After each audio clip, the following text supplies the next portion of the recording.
అందమైన శరీరం ఉన్న ప్రతి ఒక్కరూ ఆనందంగా ఉండలేరు. కానీ అందమైన మనసున్న ప్రతి ఒక్కరూ ఆనందంగా ఉండగలరు. ఆ గొప్పతనం దేవుడిది కాదు, మనసును అందంగా మలుచుకున్న మనిషిది. చేతిలోని ధనం, నోటిలోని మాట రెండూ విలువైనవే. వాటిని పొదుపుగా వాడితేనే మనిషికి విలువ. మనుషుల స్వభావం రెండు రకాలు.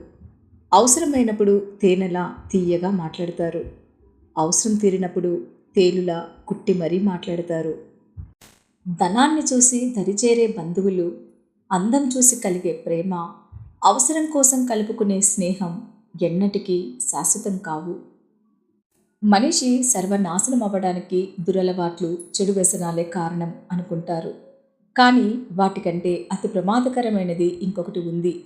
అది ఏంటంటే అతి మంచితనమే. అసూయ అనేది కర్రకు పట్టిన నిప్పు వంటిది. అది ఎవరిలో ఉంటే వారినే కాల్చేస్తుంది. మనుషులకి ఎప్పుడైతే మనతో అవసరం తీరిపోతుందో మనతో మాట్లాడే విధానం కూడా మారిపోతుంది.